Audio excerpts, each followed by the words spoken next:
Karena Nabi SAW bersabda apa? Man ghassana falaysa minna. Man ghasya falaysa minna. Siapa yang menipu bukan termasuk golongan kami. Menyembunyikan aib termasuk menipu. Kalau dia tahu,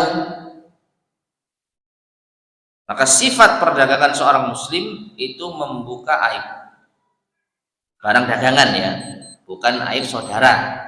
Jangan salah, barang dagangan buka.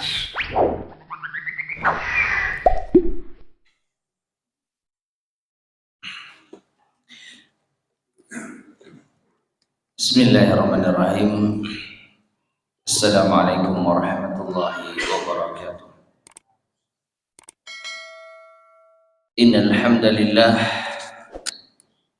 nahmaduhu wa nasta'inuhu wa nastaghfiruh wa na'udzu billahi min shururi anfusina wa min sayyiati a'malina.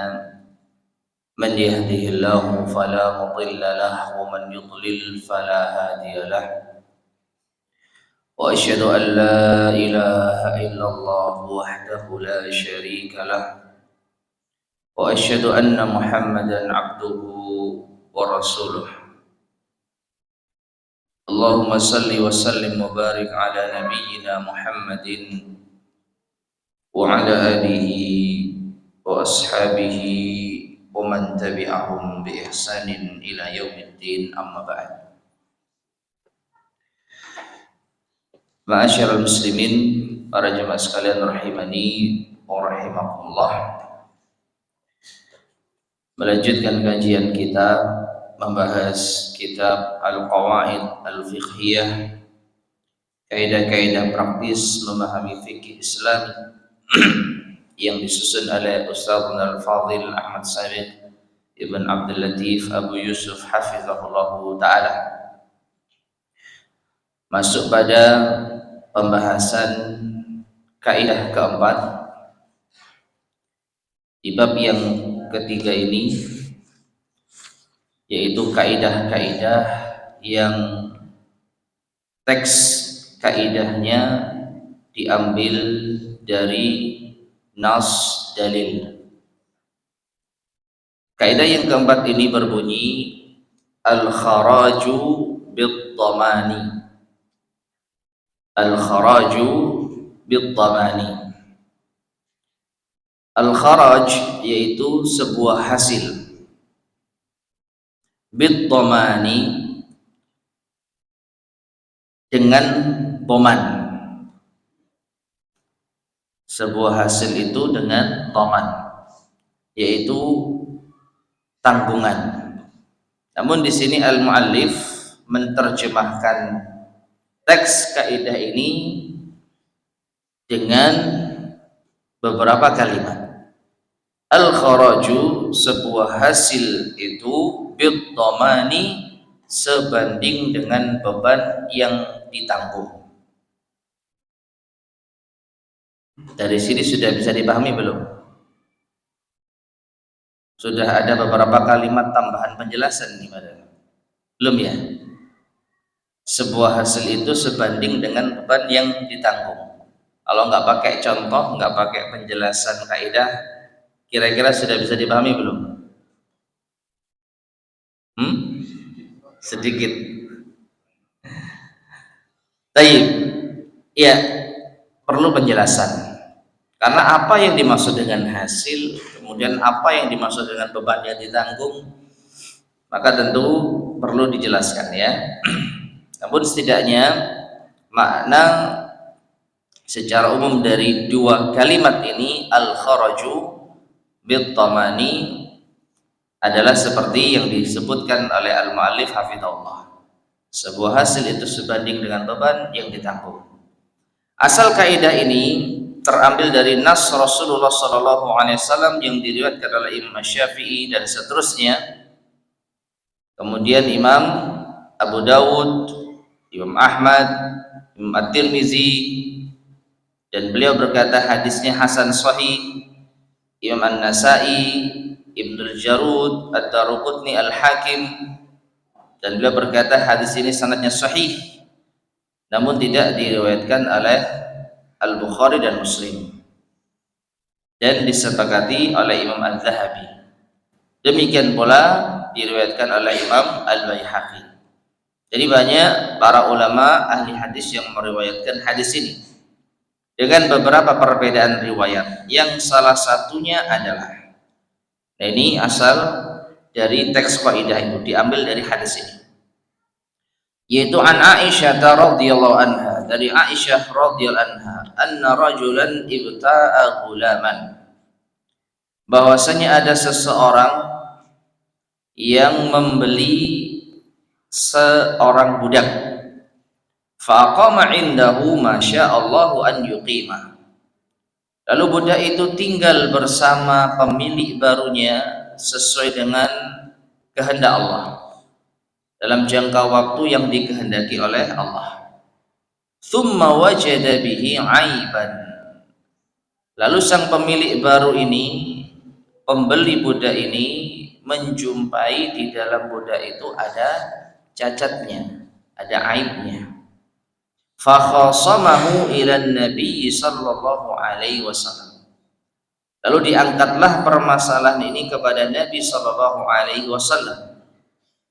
Faraddahu alaihi, maka pembeli ini pun mengembalikan budak itu kepada penjualnya. Faqala ar-rajulu, maka penjual itu mengatakan, ya Rasulullah, wahai Rasulullah, qad istaghalla gulami, dia telah memanfaatkan budakku ini, ya, jadi habis dibeli dipakai dalam jangka waktu tertentu. Artinya apa? Artinya pembelinya itu kan sudah dapat manfaat dari budak tersebut. Nah sekarang kok mau dikembalikan? Yang dimaksud dikembalikan tentu saja budak kembali, uang juga apa?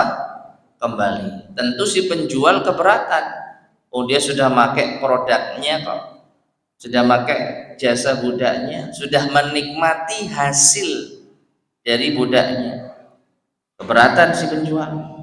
Faqala Rasulullah sallallahu alaihi wasallam, maka Rasulullah sallallahu alaihi wasallam pun bersabda, al kharaju bil dhaman, kharaj itu sesuai dengan dhamannya. Fi riwayatin al ghullatu bil dhaman, yaitu manfaat yang didapatkan sesuai dengan dhamannya. Apa dhaman? Beban yang ditanggung.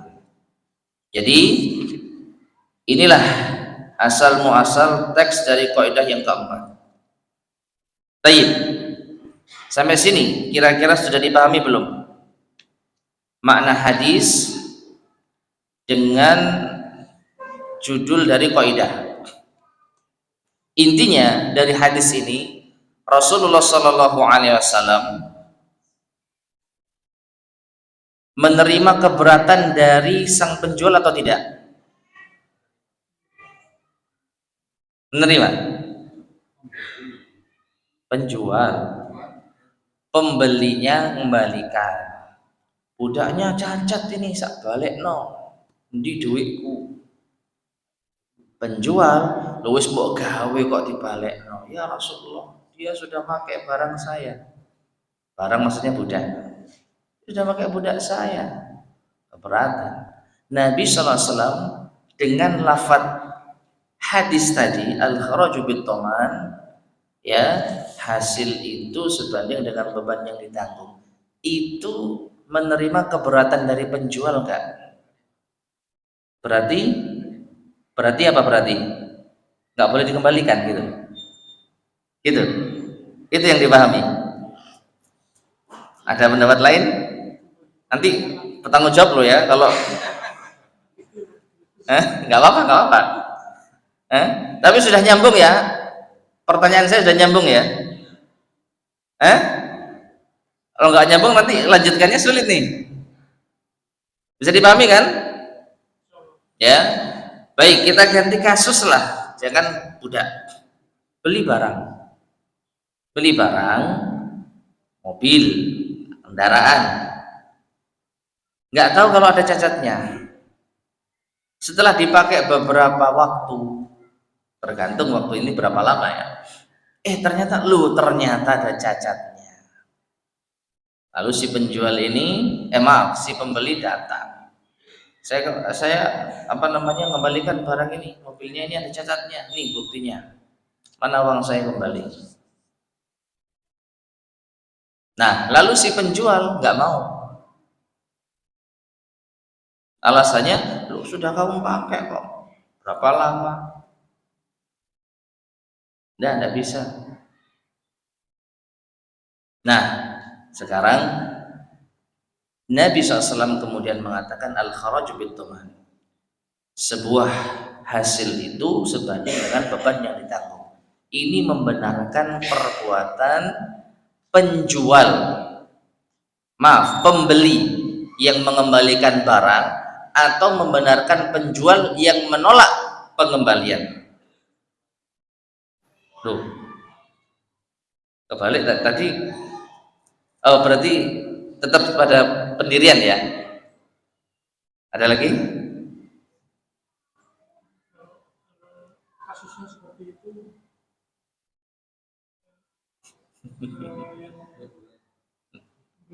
Dua-duanya gimana? Pembeli mengacu karena barang yang dia Ada cacatnya. penjual nggak mau karena Iya, tapi harus satu yang dimenangkan toh.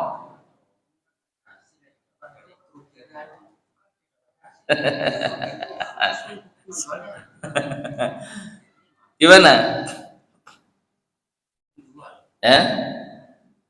Yang benar pembeli. Jadi pembeli yang mengembalikan budak tersebut itu yang dibenarkan. Loh, kan dia sudah pakai jasa dari siapa? Budak. Maka al-kharaju bid-dhaman. Perhatikan, hasil yang didapat sebanding dengan beban yang ditanggung. Artinya dia berhak mendapatkan jasa dari budak, karena kalau budak itu ada apa-apa yang nanggung siapa? Pembeli. Budaknya sakit, yang nambani siapa? Yang ngobati siapa? Pembeli. Budaknya butuh makan, yang ngasih makan siapa? Pembeli. Jadi dia berhak mendapatkan jasa dari budak tersebut seiring dengan beban yang ditanggung. Jelas ya? Kembali kepada mobil tadi. Contoh mobil misalnya. Dia beli mobil, yang bensinnya dia, yang ganti oli dia, yang servis dia. Namun dalam suatu kesempatan waktu servis, mekaniknya ngomong, lupa ini ternyata begini. Waduh, cacat nih barang. Besok saya kembalikan. Tapi yang bayar servisnya siapa? Pembeli. Jadi kerugian-kerugian operasional itu dia yang nanggung. Oleh karena itu, pemanfaatan barang itu dia berhak mendapatkan. Dengan catatan ketika dikembalikan ke pemilik aslinya, ke penjualnya, tentu sesuai dengan keadaan sebelumnya. Contoh nih, mobil itu cacatnya mungkin di rangkanya misalnya. Rangkanya itu ternyata ada yang lubang besar dan ini membahayakan. Dan ini tidak diketahui setelah dipakai oleh si pembeli. Maka pembeli itu akan mengembalikan ini karena ada catat yang berat, catat berat. Nah, kemudian ternyata sebelum dikembalikan bannya pecah. Padahal ketika dia beli bannya masih bagus. Nah sekarang ban pecah itu yang nanggung siapa? Apakah mau penjual dikembalikan barangnya sudah cacat rangkanya, bannya pecah? Nggak mau. Maka dibetulkan dulu bannya sesuai dengan kondisi dia beli.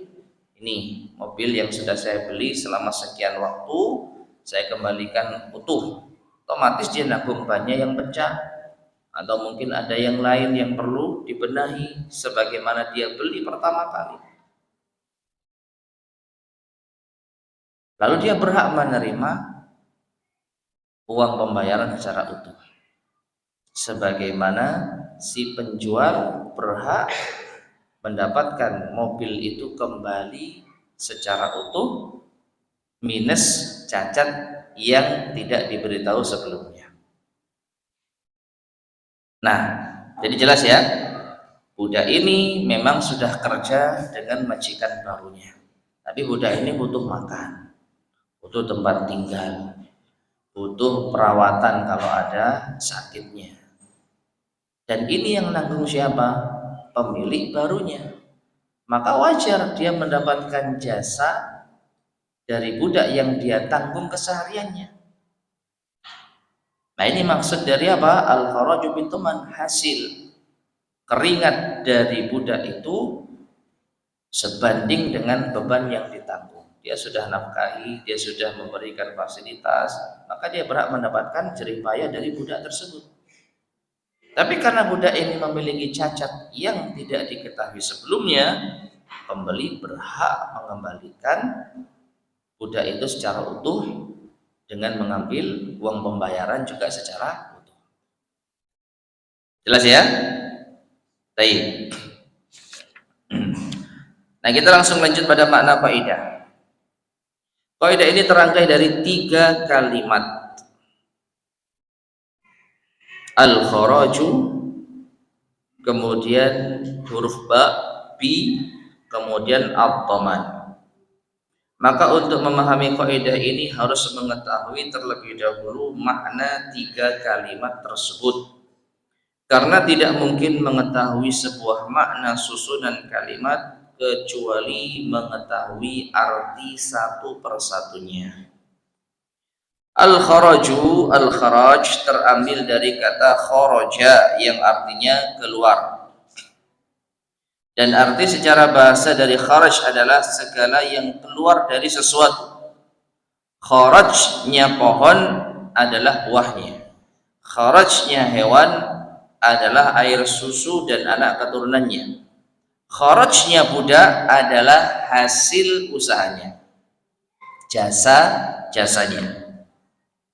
Imam Abu Ubaid Qasim bin Salam dalam kitab Al-Amwal berkata, kharaj dalam hadis ini adalah hasil usaha dari seorang budak yang dibeli oleh seseorang, lalu dia menggunakannya beberapa waktu, kemudian dia mengetahui ada sebuah aib yang disembunyikan oleh penjual, maka dia berhak mengembalikannya dan mengambil kembali semua harga yang dulu dia bayar.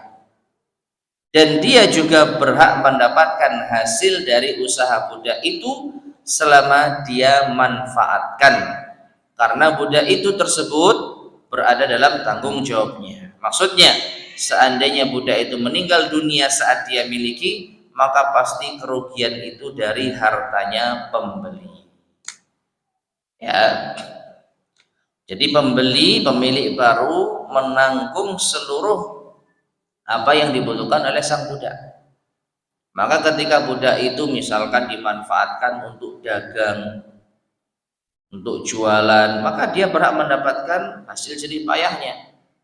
Penjual tidak berhak nuntut. Ya kan sudah kamu pakai, ya saya mau bagi hasil dong. Ya, bagi hasil 50-50 misalnya. Ya sudah, nggak apa-apa, budaknya dikembalikan. Saya ganti uang pembayaran yang dulu kamu bayar. Tapi budak itu kan pernah kamu pakai untuk usaha. Nah, saya minta bagi hasilnya. Maka dengan kaidah ini, si penjual tidak berhak mendapatkan hasil jerih payah dari budak yang dia jual. Karena sudah berubah kepemilikan, dan ketika dimiliki oleh pemilik baru, 100% dialah yang menanggung kebutuhan budak tersebut. Contohnya, kalau mati. Kalau budak itu ternyata mati, ya sudah, yang rugi siapa? Pembelinya. Belum sempat mengembalikan karena ada cacatnya, budaknya mati. Mau tidak mau yang nanggung kerugian adalah pembelinya. Penjual nggak mau dikembalikan budak dalam keadaan mayat, ya kan? Kalau mau dikembalikan, kembalikan dalam bentuk ya budak yang masih hidup. Nah, ini menunjukkan ketika budak itu berada di bawah kepemilikan pemilik baru, 100% yang menanggung itu dia. Nah, beban yang ditanggung sebanding dengan hasil jerih payah yang didapatkan. Itu makna al-kharaj. Ya. Berarti kalau kita contohkan mobil, kendaraan, kharajnya itu apa? Pakai mobil. Ya, dia bisa pakai mobil dikendarai ke sana kemari sebagai sarana transportasi. Ya, kharajnya handphone apa? Bisa dipakai alat komunikasi dan seterusnya. Huruf ba, al kharaju bi. Nah, itu huruf ba. Dalam hadis ini berarti muqabalah. Yang maksudnya adalah sebagai ganti, sebanding, atau makna yang semisalnya. Inilah yang disisipkan dalam penjelasan dari al-mu'allif. Al-kharaju, sebuah hasil itu, bi, sebanding, sesuai, semisal. Sedangkan ad-dhaman secara bahasa artinya adalah tanggungan. Dan yang dimaksud dengan hadis ini adalah membiayai sesuatu seperti memberi nafkah, biaya dan menanggungnya kalau sampai rusak atau mengalami kerugian dan kekurangan. Yang ngasih tempat tinggal, yang bayari listriknya, yang bayari makannya, minumnya, yang bayari kalau budak ini sakit kemudian berobat, nah pemilik barunya. Itu namanya ad-dhaman. Apa? Tanggungan. Jadi hasil yang didapat sebanding dengan tanggungan yang dikeluarkan. Dari sisi maka makna, balik itu ya. Dari sisi makna, maka kaidah ini, yang punya kitabnya bisa dibalik. Dari sisi makna kaidah ini, nggak nyambung ya.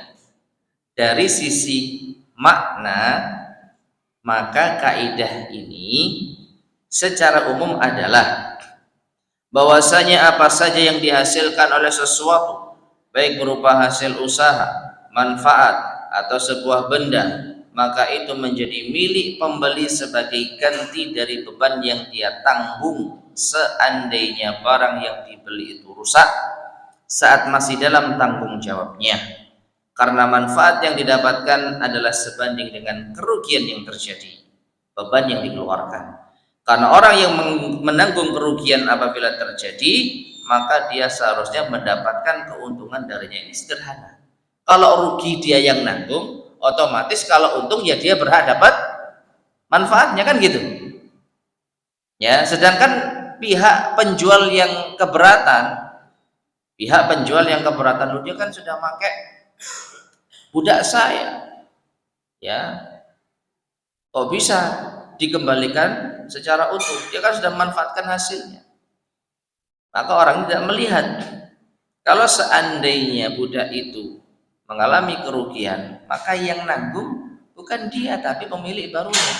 Oleh karena itu pemilik baru berhak mendapatkan keuntungan darinya. Ya.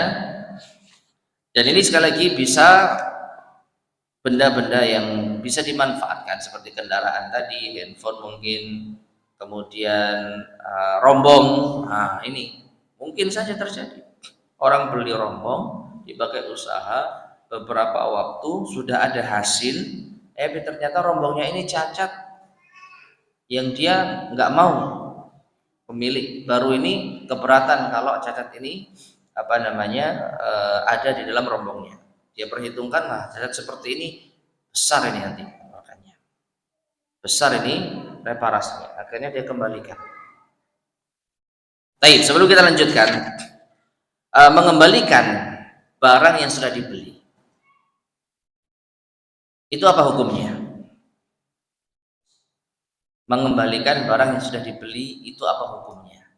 Boleh atau tidak? Tergantung perjanjian awal. Kalau ini yang disampaikan, maka ini disebut khiyar syarat, khiyar pilihan untuk mengembalikan atau tidak dengan syarat. Dalam artian saya beli budaknya, contoh kasus tadi, tapi nanti kalau sepekan saya merasa kurang cocok, boleh ya saya kembalikan. Pembeli ya, penjual mengatakan dia nggak apa-apa, pakai dulu sepekan, nanti kalau ternyata kurang berkenan bisa dikembalikan. Maka kalau seperti ini namanya khiyar syarat, dan ini tidak diragukan, boleh. Masalahnya kalau tidak ada persyaratan, tidak ada omongan di awal, nanti kalau ada apa-apa boleh saya kembalikan ya, gitu ya. Tidak ada omongan di awal, maka gimana? Boleh? Nggak boleh? Kenapa boleh? Kenapa nggak boleh? Kenapa nggak boleh? Boleh apa nggak boleh kata beliau? Hah? Nggak boleh. Kenapa nggak boleh? Oh sudah dibeli kok dibalik, nah gitu ya? Enak men. Ya. Maka ma'asyar muslimin rahimani wa rahimakumullah, ini ada dua ya.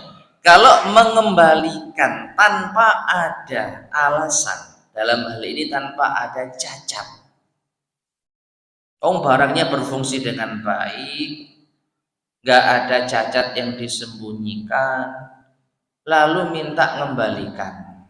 Dan perhatikan, tentu saja ini apabila sudah terjadi mufaraqah antara penjual dan pembeli. Apa itu? Sudah berpisah.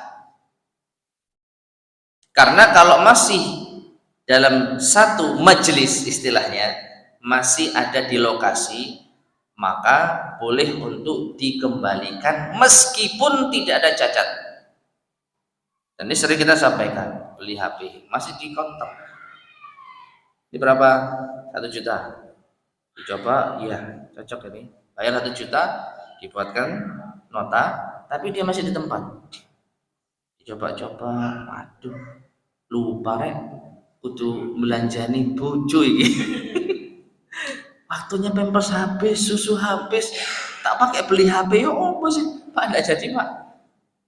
Boleh dikembalikan, dan penjual tidak boleh menolak pengembalian, karena Nabi SAW bersabda, al-bayyi'ani bil khiyari malam yatafarraqa. Penjual dan pembeli itu berada dalam hak khiyar, boleh memilih lanjut transaksi atau batal, malam yatafarraqa, selama belum berpisah.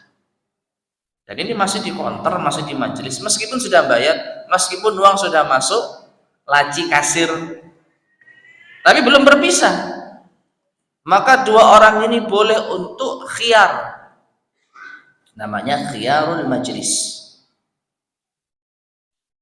Dan siapapun boleh, penjual misalnya habis menerima uang, ini handphonenya, uangnya dimasukkan, terus dia mikir, man rek barang iki didol, atau kone dewi po, gitu ya.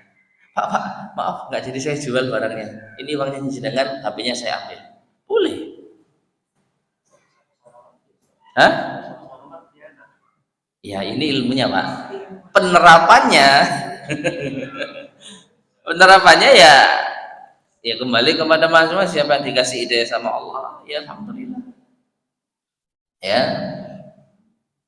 Itu jual dalam Islam. Kenapa? Karena memang keduanya belum berpisah, jadi berhak untuk membatalkan atau melanjutkan akad. Jelas?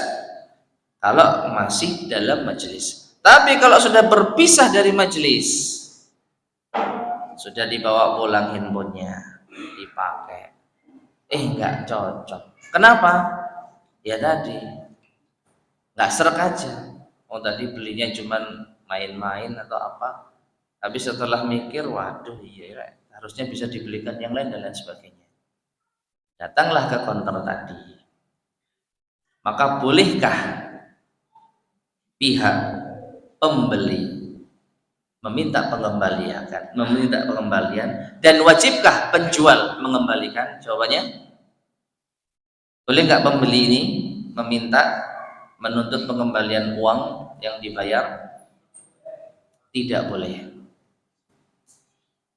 Dan wajibkah penjual mengembalikan uang dan menerima barang yang sudah dijual? Jawabannya tidak wajib. Tapi apakah penjual dapat pahala kalau dia mau mengembalikannya? Jawabannya dapat. Dan ini disebut di dalam fikih Islam disebut al-iqalah. Disebut dengan al-iqalah. Di antara keutamaannya Nabi SAW bersabda, "Man aqala musliman bai'atahu aqalahu Allahu asaratahu." Barang siapa yang memberikan iqalah dari penjualan seorang muslim, maka Allah akan yaitu mengampuni kesalahannya. Ya, dalam riwayat yang lain dalam Sunan Abu Daud, Rasulullah SAW bersabda, "Man aqala musliman aqalahu Allahu asratahu." Barang siapa memberikan iqalah kepada seorang muslim, maka Allah akan mengampuni kesalahannya. Dan iqalah itu adalah memenuhi pembatalan penjualan, meskipun tidak ada aibnya, meskipun tidak ada cacatnya. Dan ini beda dengan pembahasan kita. Perhatikan, itu murni orang beli, nggak ada rusaknya, nggak ada cacatnya, lalu ingin mengembalikan. Pak, nggak jadi ya saya beli. Kenapa? Ya nggak apa-apa, nggak jadi aja. Loh, kita sudah berpisah dari majelis. Iya saya tahu Pak. Mungkin saya jenengan tahu keutamaan iqalah. Oh, ini misalnya pembeli yang tahu fikih gitu ya. Lalu si penjual merasa, oh iya saya butuh ampunan Allah nih. Ya sudah, nggak apa-apa, dapat pahala itu. Si penjualnya dapat pahala. Ya, karena telah melakukan iqalah, menerima persetujuan pembatalan transaksi. Itu bukan pembahasan kita. Pembahasan kita itu apabila barang tersebut ada cacatnya. Maka boleh nggak dikembalikan? Boleh nggak? Boleh. Ini disebut dalam fikih Islam dengan khiyarul aibi. Khiyar aib. Pilihan untuk membatalkan transaksi karena aib, karena cacat. Dengan catatan cacatnya itu benar-benar terjadi sebelum dibeli barang tersebut. Jadi cacatnya ini memang sudah lama, tetapi disembunyikan oleh penjual. Atau penjual sendiri tidak tahu kalau ada cacatnya, tapi dipastikan cacat itu sudah ada sejak barang itu belum dibeli. Ya, jadi jelas-jelas itu cacat yang sudah ada sejak di tangan pemilik lama. Tapi pemilik lamanya entah menyembunyikan, dan ini dosa. Karena Nabi SAW bersabda apa? Man ghassana falaysa minna. Man ghasya falaysa minna. Siapa yang menipu bukan termasuk golongan kami. Menyembunyikan aib termasuk menipu. Kalau dia tahu, maka sifat perdagangan seorang muslim itu membuka aib barang dagangan, ya, bukan aib saudara. Jangan salah, barang dagangan buka. Ini kekurangannya mas, tombol handphonenya ini agak mendelep, terus responsifnya itu ya agak kurang, kemudian ini itu gimana? Ya sudah, tidak apa-apa lah, harganya tapi bisa miring, bisa sekian. Nah sudah, kalau aib sudah dijelaskan, maka kalau mau dikembalikan dengan alasan aib yang sudah dijelaskan nggak boleh. Dan kalaupun mau dikembalikan, penjualnya dapat keutamaan apa tadi? Iqalah. Tapi kalau ternyata ada aib lain, mas, jenengan kan bilang ininya mendelep, responsifnya kurang, tapi jenengan nggak ngomong kalau ternyata apa itu batangannya ini keropos. Dapat saya buka, lu kok keropos? Saya minta balik mas. Nah ini namanya khiyar al-aib. Dan khiyar aib ini boleh, ya, karena memang apa? Dia dalam hal ini pembeli terzalimi dengan hal-hal yang menjadi cacat dari barang tersebut. Nah, inilah pembahasan kita. Kembali kepada hadis, budak ini ternyata ada cacatnya. Pas dibeli nggak tahu, ternyata budak ini misal punya penyakit tertentu, penyakit yang parah, dan penjualnya nggak ngomong. Begitu diajak kerja, loh kok gini? Iya Pak, saya punya penyakit. Loh kalau gini ya saya nggak mau beli kamu. Meskipun sudah dipakai selama beberapa hari, sudah melayani si pemilik barunya, kembalikan. Nah, itulah yang jadi pembahasan kita. Azan dulu ya. Baik, Fadhil, silakan.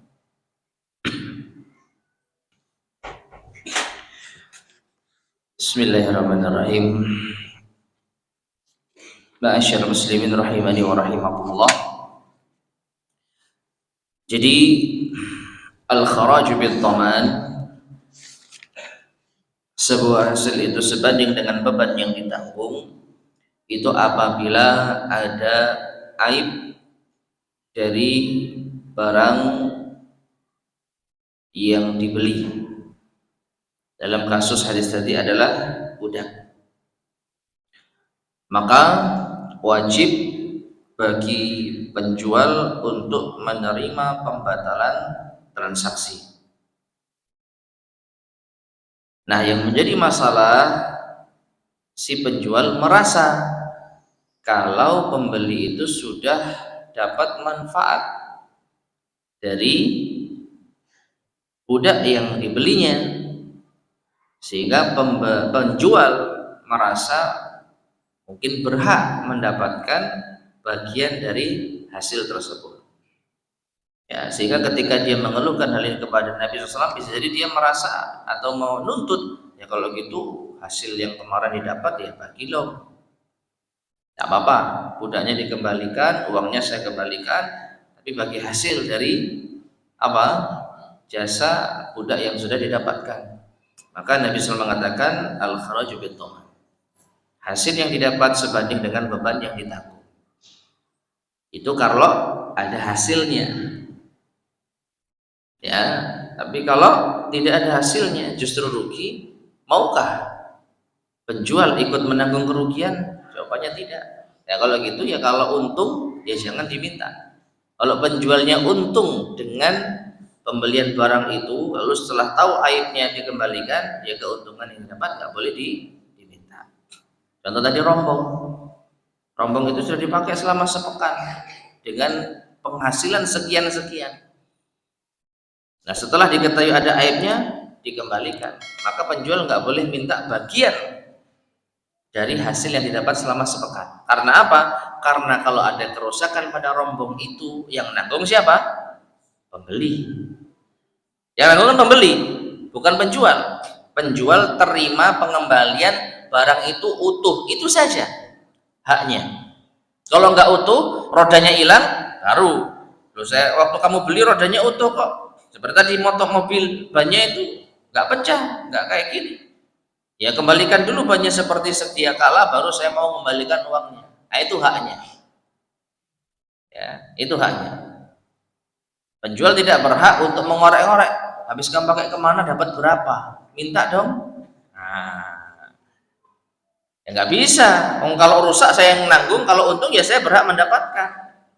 Hakmu hanya mendapatkan barang yang sudah saya beli dengan utuh, itu saja. Nah, seperti itu jemaah. Baik, kita lanjutkan. Kaidah ini diungkapkan oleh para ulama dengan beberapa, maksudnya beberapa teks kaidah. Yang paling masyhur adalah lafaz di atas, al-kharaju bid dhaman, karena itu merupakan nas sabda Rasulullah SAW. Namun ada yang mengungkapkannya dengan makna yang mirip, misalnya al-ghurmu bil gunmi. Al-ghurmu, kerugian itu, bil gunmi, sebanding dengan keuntungan. Ya, kalau ternyata barang itu belum mendatangkan keuntungan, bahkan justru dia rugi karena menahi ini atau karena belum jalan normal, Maka kalau sekiranya barang itu mendatangkan keuntungan, dia berhak. Ya, pembeli berhak mendapatkan keuntungan dari barang yang dibeli selama dipakai, sebagaimana dia juga menanggung kerugian kalau barang itu ada masalah. Kemudian juga ada dengan ungkapan yang lain, an-ni'matu biqadrin niqmah wa niqmatu biqadrin ni'mah. Rasa nikmat itu sesuai dengan rasa sakit, begitu pula sebaliknya. Ya, nikmat sesuai dengan sakit yang dirasakan, sakit sesuai dengan nikmat yang dirasakan. Kalau barangnya itu bekerja dengan baik, dapat untung, ya ini rezekinya pemilik baru. Tapi kalau ternyata barang itu justru belum berjalan dengan baik sehingga pembelinya mengeluarkan beban tambahan, yaitu kerugian yang ditanggung. Kalau dapat untung ya dia nikmati hasilnya, kalau rugi ya dia tanggung kerugiannya. Nah itulah.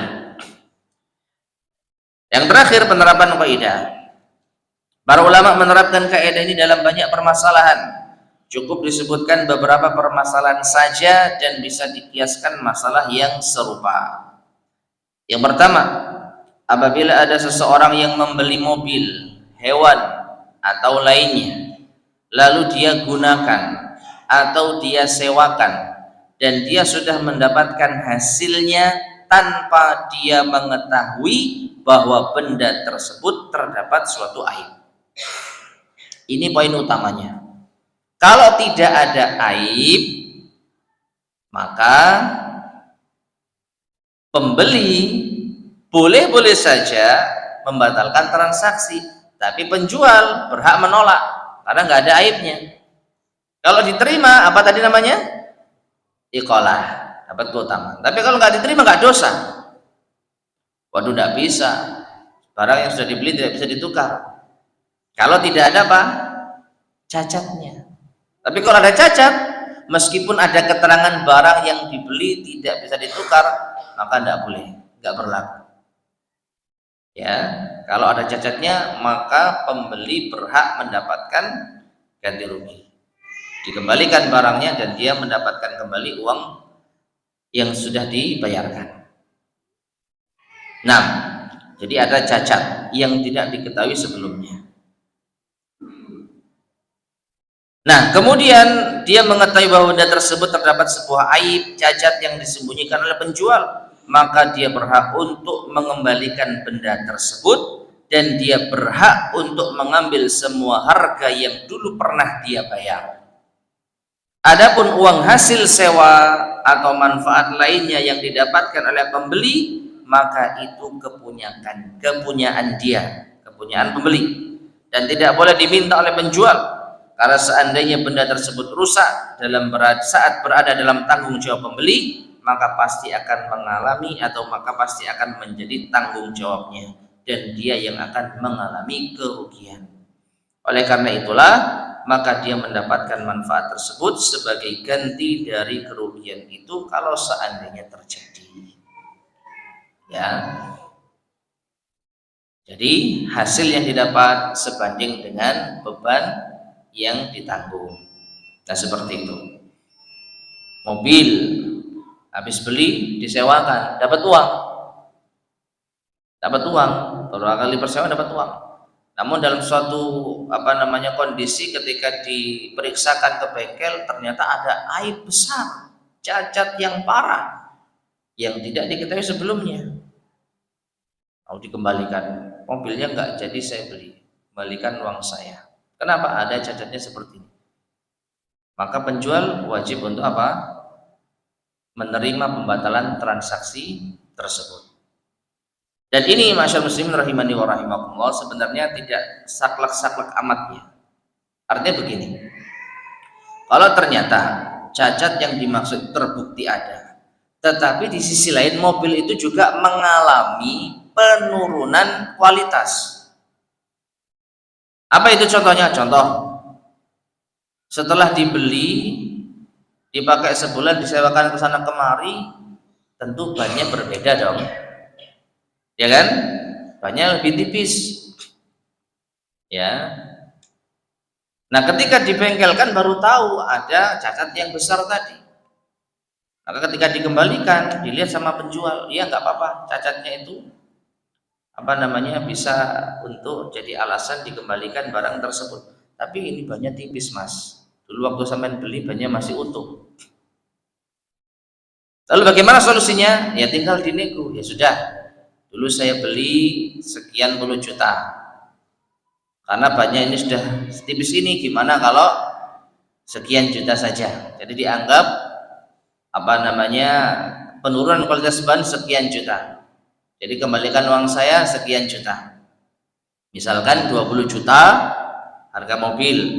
Terus ban yang udah mulai menipis itu ya mungkin berapa ratus ribu kali 4. Misalkan 500 ribu kali 4, karena tipisnya sudah nemen. Padahal waktu dibeli itu masih agak bagus. Ya sudah, 500 ribu kali 4 berapa? 2 juta. Nah, kembalikan uang saya 18 juta saja. Boleh? Boleh. Ya, karena ada penurunan kualitas dari barang yang sudah dibeli tadi. Jelas?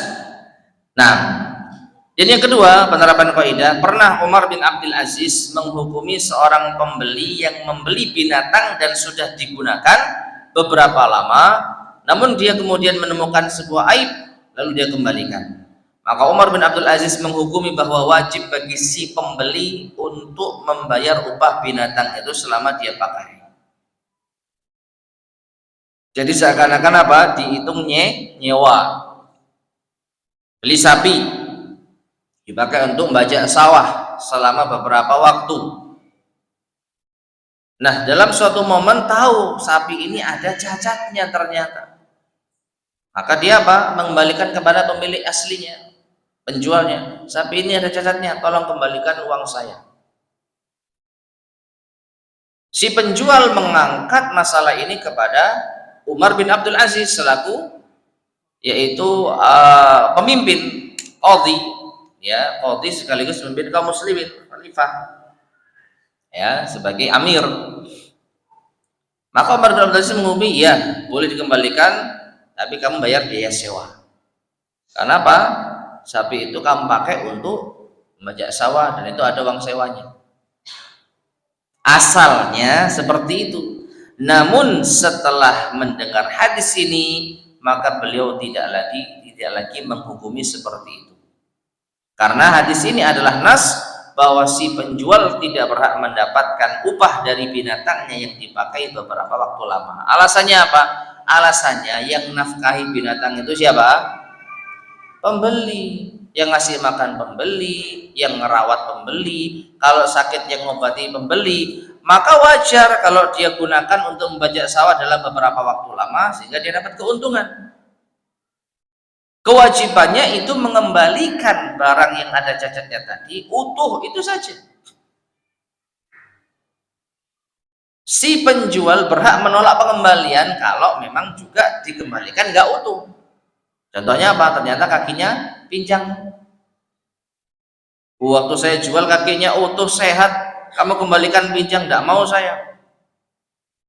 Misalkan ya, beli sapi harga berapa? Misalnya harga 20 juta. Dalam kondisi seperti ini. Tapi karena ada cacatnya, pihak pembeli mengembalikan. Pihak penjual melihat, ya sudah, nggak apa-apa. Namanya khiyar aib. Setelah diperiksa, loh, kemarin waktu dibeli kakinya ini utuh, sekarang kok pincang? Waduh, nggak bisa saya. Nggak mau saya. Akhirnya nego, ya sudahlah. Dulu beli berapa? 20 juta. Nah, karena sekarang pincang, anggaplah kurang 1 juta. Ya udah, kembalikan 19 juta saja. Dalam kondisi pengembalian ini pincang. Kalau ternyata si penjual oke, maka silakan dikembalikan dalam jumlah seperti yang disepakati. Wallahu a'lam bishawab.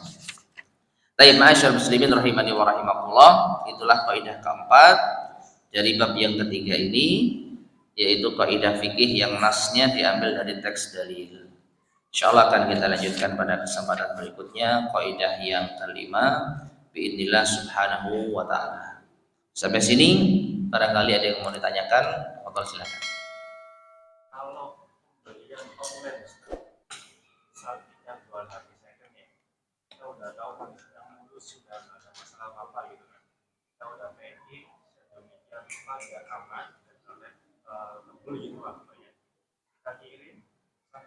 ternyata ada tantangan di layarnya karena ya ekspresinya kurang hati-hati.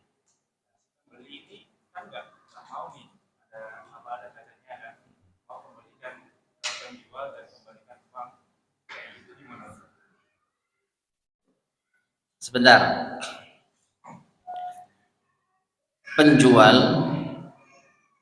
memanfaatkan jasa ekspedisi untuk mengirim barang dagangannya, kan begitu. Otomatis yang saya pahami dari sini, kerusakan ini urusan penjual dan ekspedisi. Jadi penjual dan ekspedisi yang apa istilahnya ya, diskusi iki rusak, customerku kayak ngampani ya opo iki. Si pembeli ya berhak untuk menerima barang itu secara utuh, sehingga dia berhak komplain. Lalu masalahnya gimana? Ya diselesaikan dengan si ekspedisi. Gimana ini?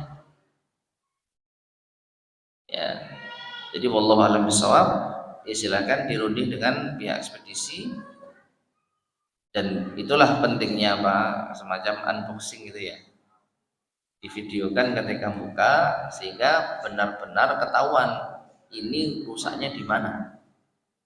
Ketika penjual sudah memastikan barangnya dengan foto atau dengan video masuk paket dalam keadaan baik, dan ketika si pembeli juga memvideokan ketika buka, kok ada cacatnya, berarti di perjalanan tanggung jawab siapa? Tanggung jawab ekspedisi akadnya dengan siapa? Setahu saya akadnya dengan penjual.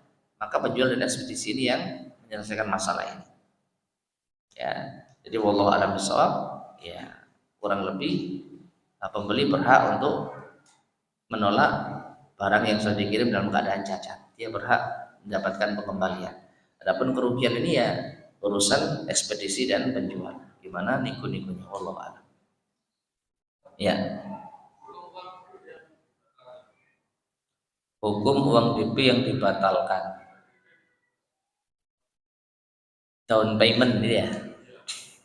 Wallahu a'lam bishawab. Setahu saya ada perbedaan pendapat di kalangan para ulama. Namun saya cenderung pada pendapat boleh. Boleh apa? Hah? Boleh nggak dikembalikan? Karena pihak penjual mengalami kerugian dengan DP itu dia menahan barang itu tidak dijual kepada orang lain, ya kan? Kalau nggak ada DP dia berhak menjual ke siapa saja. Ternyata setelah di DP pihak pembeli nggak ada kabar.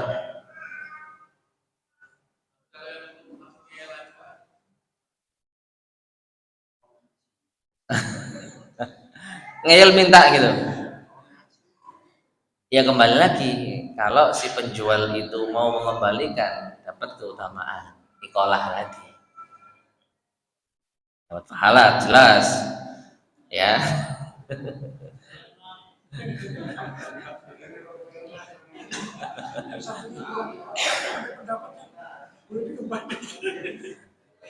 Ya sekarang uang DP-nya di tangan siapa? Di tangan yang berpendapat tidak berhak untuk nggak kembalikan, ya. Allah alam sawab. Ada lagi yang tanya kan? Nggih.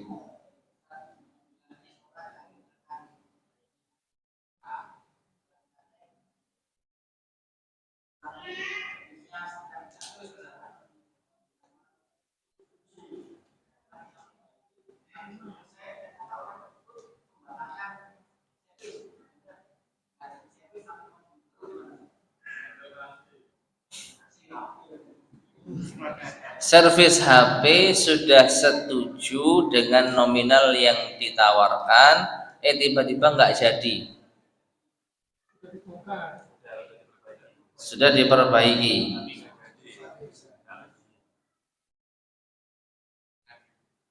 Nah terus yang sudah benar itu diapakan? Ada solusinya, nggak apa-apa mas, tapi tak dolsek ya. HP yang sudah diservis dijual 300 ribunya sampai ambil sebagai ongkos servis, sisanya kasihkan pemiliknya. Nah, itu solusi. Nah sekarang udah dibenahi kan, masa dirusak mana? Saking gedingnya, wis didandani, gak gelem bayar, harus sak meneh, eman men. Wis dandani kesel, ngerusak meneh gak oleh apa-apa. Jadi solusinya ya enggak apa-apa, tapi tolong bayar dulu jadi payah saya.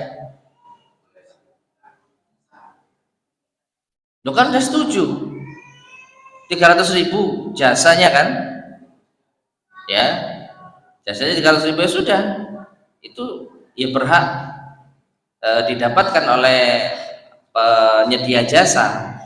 Kalau si penjual si pemilik barang tidak mau, waduh nggak mau mas, nggak jadi kok, ya sudah nggak apa-apa, tunggu saja ya, tak jual isi ya, lalu 300 ribunya itu berhak jenengan ambil sebagai ongkos jasa, sisanya kembalikan kepada si pemiliknya.